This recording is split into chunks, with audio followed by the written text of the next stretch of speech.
Hi friends, నేను నజీర్. మీరు చూస్తున్నారు టెక్ రిపోర్ట్. ఫ్రెండ్స్, మీకు ఆల్రెడీ చెప్పాను కదా, ఇక్కడ నుంచి సండే రోజు మనకి వీక్లీ టెక్ రిపోర్ట్ అయితే వస్తుందన్నమాట. సో ఈ వీకెండ్లో జరిగిన టెక్ న్యూస్ మొత్తం కూడా మనకి గ్యాదర్ చేసి మనకి సండే రోజు ఏదైతే ఉందో, సండే రోజు ఎవరు టెక్ న్యూస్ చేయరు కాబట్టి సండే రోజు మనకి ఏదైతే ఇంపార్టెంట్ టెక్ న్యూస్ మాత్రమే పిక్ చేస్తాను. మొత్తం అన్నీ పిక్ చేయాలంటే మనకైతే వీడియో డ్యూరేషన్ అయితే ఎక్కువైపోతుంది. సో ఏవైతే మేజర్, ఏవైతే ఇంపార్టెంటో వాటిని మాత్రమే పిక్ చేసి చెప్పడానికి అయితే ట్రై చేస్తాను. ఎనీవే, ఇక ఆలస్యం చేయకుండా వీక్లీ టెక్ రిపోర్ట్లోకి అయితే వెళ్ళిపోతాం. ఇక ఫస్ట్ అప్డేట్ కనుక మనం చూసుకున్నట్లయితే మనకి లైట్ రూమ్ నుంచి అనమాట. సో లైట్ రూమ్ ఒక అప్డేట్ అయితే తీసుకొచ్చింది. అది ఫన్నీ అప్డేట్ అనాలా లేకపోతే ఏమనాలో అర్థం అవ్వట్లేదు. సో మనకి మాట్లాడుకోవడానికి మనకు ఫన్నీగానే ఉంటుంది కానీ బట్ ఎవరైతే దానివల్ల ఎఫెక్ట్ అయ్యారో దానికి చాలా చాలా ఇబ్బంది అయితే పడ్డారనమాట. సో దాని గురించి అయితే మాట్లాడుకుంటే ఫస్ట్గా మనకి ఇది ఓన్లీ iOS యూజర్స్కి అనమాట. సో ఆండ్రాయిడ్కి అయితే కాదు. ఎవరైతే iOSలో మనకి యాపిల్ మొబైల్స్ వాడే వాళ్ళు లైట్ రూమ్ అప్లికేషన్ యూజ్ చేస్తున్నారో సో వాళ్ళకు ఒక అప్డేట్ అయితే తీసుకొచ్చిందన్నమాట. సో ఎప్పుడైతే అప్డేట్ చేసుకున్నారో, అప్డేట్ చేసుకున్నాక వాళ్ళకి సంబంధించిన ఇమేజెస్ మొత్తం కూడా ఏదైతే మనకి లైట్ రూమ్ అప్లికేషన్ ఉంటుంది కదా, దానికి కనెక్ట్ అయిన ఇమేజెస్ అన్నీ కూడా మనకి డిలీట్ అయితే అయిపోయాయి అనమాట. సో ఇక వాళ్ళ పరిస్థితి చూడాలి. చాలామంది కూడా మనకి 1 year 2 years 3 years చాలా మెమొరీస్ అయితే ఫొటోస్ ద్వారా అయితే దాచుకుంటారు కదా. సో ఒకసారి డిలీట్ అయితే చాలా ప్రాబ్లం. సో బట్ తర్వాత వాళ్ళు 5.4.1 ఒక అప్డేట్ అయితే ఇచ్చారన్నమాట. సో ఎనీవే వాళ్ళు అప్డేట్ ఇచ్చినా సరే మనకి ఇమేజెస్ అయితే తిరిగి అయితే రాలేదు. సో ఎవరైతే అడోబ్ సబ్స్క్రిప్షన్ తీసుకుని ఉన్నారో వాళ్ళకైతే ఎటువంటి ప్రాబ్లం లేదు. ఎందుకంటే అడోబ్ సబ్స్క్రిప్షన్ తీసుకున్న వాళ్ళకి క్లౌడ్లో అయితే ఉన్నాయన్నమాట. ఇమేజెస్ ఎటువంటి ప్రాబ్లం లేదు. సో ఎవరికైతే సబ్స్క్రిప్షన్ లేకుండా Adobe light room free version వాడుతూ లైట్ రూమ్ కనెక్ట్ అయి ఉన్న ఏదైతే అటాచ్ అయి ఉన్న ఇమేజెస్ అన్నీ కూడా పోయాయన్నమాట. సో ఇది చాలా ఇబ్బందిగా ఉంటుంది ఫ్రెండ్స్. మీ అందరికీ నా యొక్క రిక్వెస్ట్ అండ్ సజెషన్ ఏంటంటే, సో ఖచ్చితంగా క్లౌడ్ స్టోరేజ్ని అయితే యూజ్ చేయండి. సో ఎప్పుడు కూడా మొబైల్ యొక్క స్టోరేజ్ కానీ ఏదైనా సిస్టమ్ యొక్క స్టోరేజ్ మీద కానీ ఎప్పుడు కూడా ఎక్కువగా డిపెండ్ అయితే అవ్వద్దు. సింపుల్ ఎగ్జాంపుల్, మీరు ఏదో పెద్ద పెద్ద అప్లికేషన్స్ లేకపోతే ఏదో మంత్లీ ఇంత కట్టుకొని తీసుకోవాల్సిన అవసరం లేదు. అందరి మొబైల్లో ఉండే అప్లికేషన్ గూగుల్ ఫొటోస్ ఉంటుంది కదా. సో గూగుల్ ఫొటోస్లో మీ జీమెయిల్ ద్వారా లాగిన్ అయ్యి మీరు ఆటోమేటిక్ సింక్ కనుక ఆన్ చేసినట్లయితే సింపుల్గా మీకు సంబంధించిన ఈచ్ అండ్ ఎవ్రీ ఇమేజ్, మీ మొబైల్లో ఉన్న ఇమేజెస్ అన్నీ కూడా మీకు గూగుల్ ఫొటోస్కి అయితే సింక్ అయిపోతాయి. సో రైట్ నౌ నా మొబైల్లో ఉన్న ఇమేజెస్ అన్నీ డిలీట్ చేసినా సరే నాకు ఎటువంటి ప్రాబ్లం ఉండదు. నేను మళ్ళీ క్లౌడ్ స్టోరేజ్ నుంచి అయితే చేసుకుంటాను. సో అలా మీరు ఎప్పటికప్పుడు క్లౌడ్ స్టోరేజ్లో అప్డేట్గా సింక్ చేస్తున్నారా లేదనేది కింద కామెంట్ బాక్స్లో అయితే మెన్షన్ చేయండి. సో ఇప్పటికిప్పుడు మీ ఫోన్ తీసుకొని మీ ఫోన్లో ఇమేజెస్ అని పోతే మీ పరిస్థితి ఏంటనేది ఒకసారి అయితే కింద కామెంట్ బాక్స్లో అయితే మెన్షన్ చేయండి. నెక్స్ట్ అప్డేట్ చూసినట్లయితే మనకి ఇంటెల్ నుంచి అనమాట. ఇంటెల్ అనేది న్యూరోమార్ఫిన్ చిప్ మీద వర్క్ అయితే చేస్తుందన్నమాట. సో ఇది దేనికి యూజ్ అవుతుందంటే, బేసిక్గా మన స్పైన్ ఉంటుంది కదా, స్పైన్కిలో ఎప్పుడైనా ఏదైనా ప్రాబ్లం వస్తే ఈ చిప్ని మన బాడీలోకి ఇంజెక్ట్ చేసి మన బ్రెయిన్కి అయితే కనెక్ట్ చేస్తారన్నమాట. సో బేసిక్గా మాట్లాడుకోవాలంటే మనకి ఏదైతే స్పైనల్ కార్డ్ ఉంటుంది కదా, ఈ స్పైన్లో ఎప్పుడైనా మనకి మన బాడీలో ఏ ఆపరేషన్ చేయాలన్నా, సింపుల్గా మన హ్యాండ్ మూవ్ చేయాలన్నా, షోల్డర్స్ మూవ్ చేయాలన్నా, నెక్ మూవ్ చేయాలన్నా ఎవ్రీథింగ్ కూడా ఈ స్పైన్ అనేది మన న్యూరల్కి, మన బ్రెయిన్ కనెక్ట్ అయి ఉంటుంది కదా. సో అప్పుడు ఎప్పుడైతే కనెక్ట్ అయి ఉంటుందో మన బ్రెయిన్లో ఎప్పుడైతే థాట్ వస్తుందో అప్పుడు మనం ఏం కదిలించాలన్నా కదిలించగలుగుతాం. సో ఎప్పుడైనా యాక్సిడెంట్స్లో కానీ ఎలా అయినా సరే మన స్పైన్ అనేది ఖరాబ్ అయినట్లయితే, అంటే పాడైపోయినట్లయితే, ప్రాబ్లమ్స్ వచ్చినట్లయితే సో వీళ్ళు ఈ చిప్ని అయితే మన బాడీలో ఇంజెక్ట్ చేసి మన బ్రెయిన్కి అయితే కనెక్ట్ చేస్తారు. అంటే సింపుల్గా చెప్పాలంటే మనకి రోబోటిక్ హ్యాండ్స్ ఉంటాయి కదా, మీరు చూసే ఉంటారు చాలాసార్లు. ఇప్పటి వరకే చాలా కంపెనీస్ కూడా డెవలప్ చేసి ఉన్నాయి రోబోటిక్ హ్యాండ్స్ని.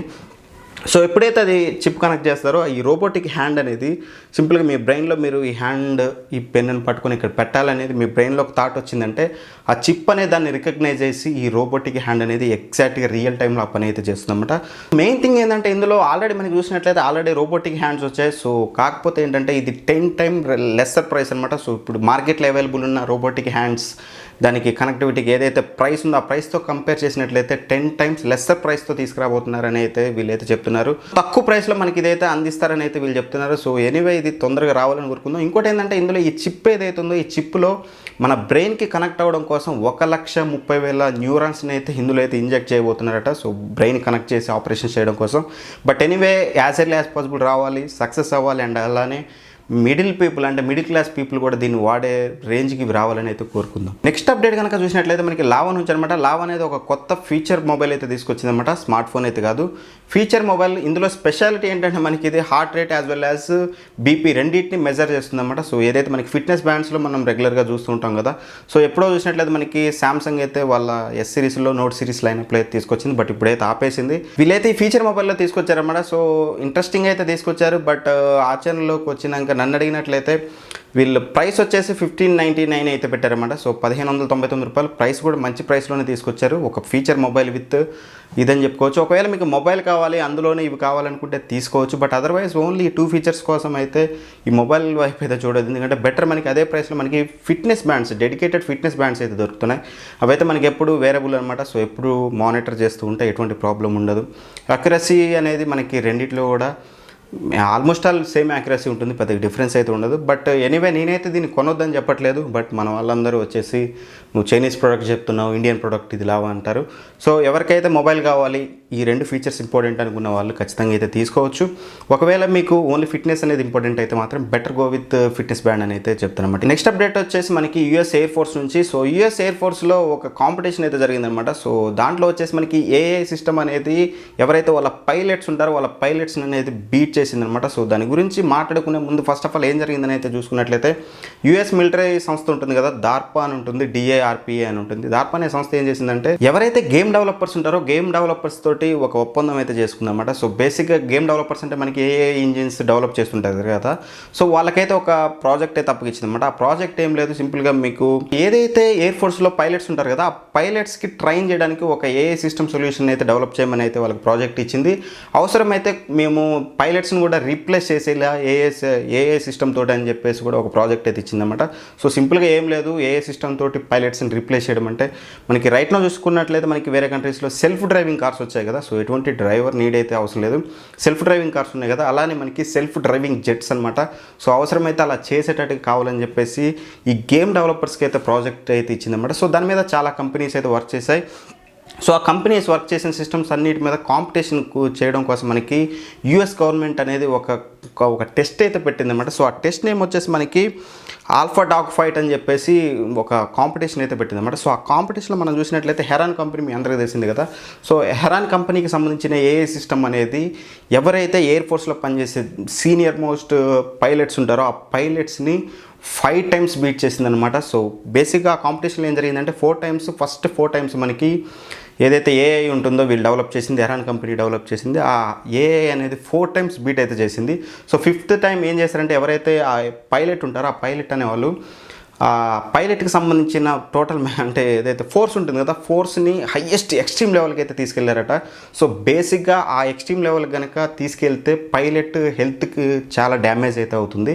సో అయినా సరే వాళ్ళు పట్టించుకోకుండా ఆ ఏఐని బీట్ చేయాలని చెప్పేసి ఎక్స్ట్రీమ్ లెవెల్కి అయితే ఆ ఫ్లైట్ ఫోర్స్ని అయితే తీసుకెళ్లారు. బట్ ఎనీవే అప్పటికి కూడా మనకి ఏఐ అనేది ఫస్ట్ వచ్చిందనమాట. ఇక్కడ చూసినట్లయితే 5 టైమ్స్ కూడా మనకి ఏఐ సిస్టమ్ అయితే విన్ అయితే అయిందనమాట. సో పైలట్ అయితే ఒక్కసారి కూడా దీన్ని అయితే బీట్ చేయలేకపోయారు. సో దీని గురించి యూఎస్లో చాలా వరకు ట్రోల్స్ అయితే జరుగుతున్నాయి సోషల్ మీడియాలో ఎయిర్ ఫోర్స్ మీద, యూఎస్ ఎయిర్ ఫోర్స్ మీద. బట్ ఎనీవే ఒకటైతే గుర్తుంచుకోవాలి, సో ట్రోల్ చేయడం కరెక్ట్ కాదు, ఎందుకంటే ఆ ఏఐని డెవలప్ చేసింది కూడా ఒక హ్యూమన్ బీయింగ్ కాబట్టి. సో బట్ ఎనీవే చూస్తున్నారు కదా ఎయిర్ ఫోర్స్ ఈ ఏఐ అనేది ఆర్టిఫిషియల్ ఇంటెలిజెన్స్ అనేది ఏ రేంజ్కి వెళ్ళిపోతుందో. నెక్స్ట్ అప్డేట్ చూసినట్లయితే మనకి రెడ్మీ నుంచి అనమాట. రెడ్మీ 9 అనేది 27th లాంచ్ అయితే చేయబోతుంది అనమాట. సో దీని యొక్క స్పెసిఫికేషన్స్ యాజ్ ఆఫ్ నౌ అఫీషియల్గా ఎటువంటి అనౌన్స్మెంట్ అయితే లేదు. బట్ మనకున్న రూమర్స్ ప్రకారం మనం చూసినట్లయితే ఇది వచ్చేసి మనకి డ్యూయల్ కెమెరా సెటప్తో అయితే రాబోతుంది. బ్యాక్ సైడ్ వచ్చేసి ఇంకా అలానే మనకి G35 ప్రాసెసర్తో రాబోతుందట. సో సేమ్ మనకి ఏదైతే C12 C15లో వాడారో సేమ్ ప్రాసెసర్తో రాబోతుంది. బట్ ప్రైసింగ్ అనేది మ్యాటర్స్. రియల్మీ లాగా పిచ్చి ప్రైసింగ్ పెడితే మాత్రం ఇబ్బంది అయితే అవుతుంది. బట్ నా అంచనా ప్రకారం వీళ్ళు అరౌండ్ 8,000 రూపీస్లో ఈ మొబైల్ తెస్తారని అయితే అనుకుంటున్నాను. ఇక నెక్స్ట్ అప్డేట్ మనం చూసినట్లయితే నోకియా నుంచి అనమాట. నోకియా కూడా ఒక టీవీ బాక్స్ని అయితే తీసుకొచ్చింది. దీని పేరు వచ్చేసి మనకి నోకియా మీడియా స్ట్రీమర్ అని అయితే పెట్టిందనమాట. సో దీని యొక్క రిజల్యూషన్ మ్యాక్సిమం రిజల్యూషన్ సపోర్ట్ వచ్చేసి ఫుల్ హెచ్డి రిజల్యూషన్లో వస్తుంది. ఎటువంటి 4K సపోర్ట్ అయితే ఉండదు. సో 1GB ర్యామ్ ఉంటుంది, 8GB ఇంటర్నల్ స్టోరేజ్ ఉంటుంది, Android 9 మీద రన్ అవుతుంది. సో ఓవరాల్గా ఇది మనకి 28th నుంచి అయితే సేల్లోకి రాబోతుంది అనమాట. నెక్స్ట్ అప్డేట్ వచ్చేసి రియల్మీ నుంచి అనమాట. సో రియల్మీ 7 and 7 Pro అయితే తీసుకురాబోతుంది. సో ఎటువంటి అఫీషియల్ కన్ఫర్మేషన్ అయితే లేదు. బట్ వాళ్ళు టీజ్ చేసేది ఏంటంటే 7 సిరీస్ మీద తీసుకురాబోతున్నారని. సో 7 సిరీస్ అంటే మన ఇండియాలో ఖచ్చితంగా 7 and 7 Pro అని అయితే చాలామంది అయితే అనుకుంటున్నారు. బట్ మేబీ X7 పేరుతో తెస్తే తేవచ్చు. బట్ నా అంచనా ప్రకారం నేను కూడా రియల్మీ 7 and 7 Pro సిరీస్ అయితే తీసుకురాబోతున్నారు. అంటే రియల్మీ 7 సిరీస్ సెప్టెంబర్ 1st వీక్లో అయితే తీసుకురాబోతున్నారు. సో మాధవ్ సేత్ అయితే దీని గురించి ట్వీట్ అయితే చేశాడు, సంథింగ్ బిగ్ అని చెప్పేసి. సో ఈసారి మాత్రం చాలా బిగ్ అనేగా తీసుకొస్తున్నారని చెప్తున్నారు. బట్ ఎనీవే ప్రైస్ మాత్రం కరెక్ట్ ప్రైస్ పట్టకపోతే మాత్రం వీళ్ళు ఎంత బిగ్ తెచ్చిన కానీ కష్టమే. So as per rumour specification చూసినట్లయితే మనకి 65 వాట్ ఫాస్ట్ ఛార్జింగ్ సపోర్ట్ తోటి అండర్ 20Kలో తేబోతున్నట్లయితే తెలుస్తుంది. అండ్ సూపర్ AMOLED డిస్ప్లే కూడా తీసుకురాబోతున్నారట. మేబీ 7 Proలో ట్రై చేయొచ్చు. చూడాలి వీళ్ళు ఏం చేస్తారు. ఇక నెక్స్ట్ అప్డేట్ కనుక మనం చూసినట్లయితే సామ్సంగ్ నుంచి సామ్సంగ్ M51 అనమాట. సో సామ్సంగ్ M51 వచ్చేసి మనకి గీక్ బెంచ్లో అయితే స్పాట్ అయిందనమాట. సో అక్కడ స్పాట్ అయిన దాని ప్రకారం చూసినట్లయితే మనకి ప్రాసెసర్ వచ్చేసి 730 ప్రాసెసర్ యూజ్ చేస్తున్నారు, స్నాప్డ్రాగన్ 730 ప్రాసెసర్. సో వినడానికి కొంచెం చల్లగా అయితే ఉంది. సో బేసిక్గా సామ్సంగ్ ఫోన్ అంటే Exynos 9611, లాస్ట్ ఇయర్ చూసినట్లయితే 9610. సో ఇవే వినపడ్డాయి. సో చేంజ్ అయితే మెయిన్ కోరుకునేది, మెయిన్ సామ్సంగ్ ఫోన్స్ ఎవరైతే ఇష్టపడుతుంటారో అన్ని మొబైల్స్లో కూడా వీళ్ళు 11,000 మొబైల్స్ నుంచి దగ్గర దగ్గర మనకి 25,000 మొబైల్స్ వరకు అదే ప్రాసెసర్ యూజ్ చేస్తూ ఉంటారు. సో యూజ్ చేసే వాళ్ళకి ఇరిటేషన్ అయితే వస్తుందన్నమాట. సో బట్ ఎనీవే మనకైతే 730 ప్రాసెసర్తో అయితే తీసుకురాబోతుంది. అండ్ నాట్ ఓన్లీ దట్ మనకి ఇది 7000 mAh బ్యాటరీతో వస్తుందన్నమాట. సో ఒక mini size power bank mobile అని చెప్పుకోవచ్చు. సో 25 వాట్ ఫాస్ట్ ఛార్జింగ్ సపోర్ట్తో అయితే తీసుకురాబోతున్నారు. సో చూడాలి వీళ్ళు ఎంత ప్రైస్లో లాంచ్ చేస్తారనేది. సో ఆల్రెడీ మనకి ఏదైతే M31s ఉందో దీన్ని లాంచ్ చేసిన ప్రైస్ కనుక మనం చూసినట్లయితే 19,500 రూపీస్ అయితే లాంచ్ చేశారు. సో కొంచెం ప్రైస్ ఎక్కువైందని చెప్పుకోవాలి. బట్ దాన్ని బేస్ చేసుకొని చూసుకున్నట్లయితే దీని ప్రైస్ అనేది అబౌట్ 23,000 అయితే ఉంటుంది. సో ఎనీవే మంచి ప్రైసింగ్లో తీసుకొస్తే మాత్రం ఖచ్చితంగా ఈ మొబైల్ అనేది హిట్ అయితే అవుతుంది. నెక్స్ట్ అప్డేట్ వచ్చేసి మనకి ఒప్పో నుంచి అనమాట. ఒప్పో అనేది ఒక కొత్త పేటెంట్ని అయితే ఫైల్ చేసిందన్నమాట. సో ఏదైతే హైబ్రిడ్ జూమ్ ఉంటుందో హైబ్రిడ్ జూమ్ మీద కొత్త పేటెంట్ అయితే ఫైల్ అయితే చేసింది. సో వీళ్ళు చెప్పేది ఏంటంటే, సో ఇప్పటివరకు మనకి ఆప్టికల్ జూమ్ అనేది అంత గొప్పగా అయితే లేదు కదా హైబ్రిడ్ జూమ్ అనేది. ఈసారి వీళ్ళు వచ్చే క్యాప్షన్ ఏంటంటే, వీళ్ళు ఒక క్యాప్షన్తో వచ్చారనమాట, what you see what you get అని చెప్పేసి.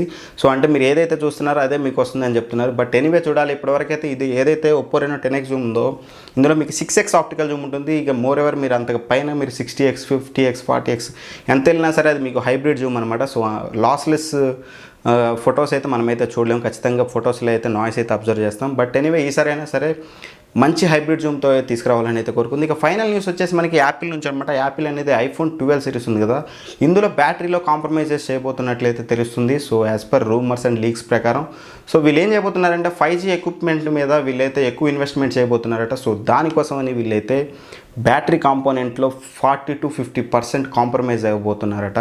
సో యాపిల్ నియమాల్లో వీళ్ళ కక్కుర్తికి వీళ్ళు అవధులు లేకుండా పోతున్నాయని చెప్పుకోవాలి. సో ₹1,00,000 పెడతారు మొబైల్ ప్రైసు, బట్ దానికి ఒక 5G ఎక్విప్మెంట్ తీసుకురావడం కోసం బ్యాటరీలో కాంప్రమైజ్ చేస్తారట. సో చెల్లిపోతుంది యాపిల్కి. కొనేవాళ్ళు ఉన్నారు సింపుల్గా పిచ్చిగా. సో యాపిల్ మొబైల్ 2,00,000 పెట్టినా కొనేవాళ్ళు ఉన్నారు. సో వాళ్ళు ఇంక ఇదే కర్మ. కొద్ది రోజులు అయితే అసలు ఈ హెడ్ ఫోన్ జాక్లు రిమూవ్ చేసే ట్రెండ్ తీసుకొచ్చిందే యాపిల్. ఇప్పుడు బ్యాటరీస్ ఇంకా ఫ్యూచర్లో ఇంకేం చేస్తుందో చూడాలి. సో ఎనీవే ఇవి ఫ్రెండ్స్ ఇప్పటి వరకు ఉన్న ఈ వీక్లీ టాప్ టెక్ న్యూస్ అయితే అనమాట. సో ప్రతి వీక్ కూడా సండే రోజు ఖచ్చితంగా అయితే వస్తుంది. వీలైనంతవరకు ఫ్రెండ్స్ అండ్ ఫ్యామిలీ మెంబర్స్కి షేర్ చేయడానికి అయితే ట్రై చేయండి. Thank you for watching. By by. జై హింద్.